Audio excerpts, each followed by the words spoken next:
Lori, just moments ago, County Administrator Brian Rogers kicked us off the property. But even from this far distance, you would still be able to hear lots of dogs barking. But now, it's quiet. The shooting happened at the Waverly Point apartment complex on the 600 block of Forest Hill Road. Parker says he's biked for at least 15 years now. He says he'd like to see more people come out and bike because it's such a healthy way to go. And you don't have to use any gasoline.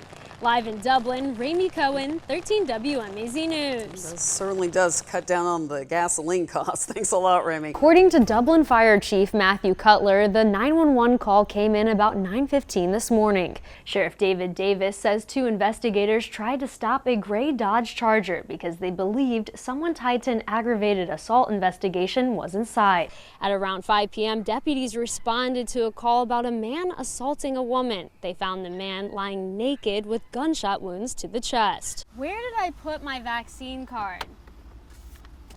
Ah, there it is. I know where mine is. Do you know where your vaccine card is? Locked out. That's how Central Georgians feel about getting help from the Department of Labor. For the second time this year, this peaceful neighborhood has experienced gun violence. Residents tell me they want answers. Bibb investigators say one house on Friar Tuck Lane has been shot at twice in 2022. Been here 8 years, and for it to happen twice like that, you know, the next door is kind of scary. And recently, it has become a war zone. Michael Mitchell has lived directly next door to that house, raising his 5 young children. He cares deeply for their safety, and he's concerned. When they get to shooting, we can't do nothing but just hit the floor, you know, until we hear them peel off. I heard, I don't know how many shots it was. You know, it sounded like a machine gun from the old movies. Just a few houses away, you'll find Angie Horn. She built her home in Lake Wildwood more than 30 years ago, and like Mitchell, raised her children here.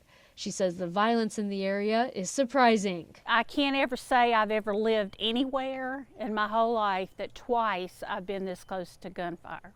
Mitchell says Monday night's shooting couldn't have lasted more than 30 seconds, but seeing them jumping and everything, it kind of made it seem like 5 minutes. He knows it's enough time for someone to get seriously hurt. I said, y'all hit the floor, stay in the room, stay in the room. Ultimately, both neighbors want to see an end to the violence. I really wish the Sheriff's Department would have a little bit more presence. I can't tell you last time I saw one just patrolling. We don't know when they're gonna come back because they didn't get caught. So the only thing we hope that, you know, whatever issue that's going on, that it be solved away from here. Nothing's gonna run us out. We're gonna have to run them out. In Macon, Raime Cohen, 13 WMAZ News.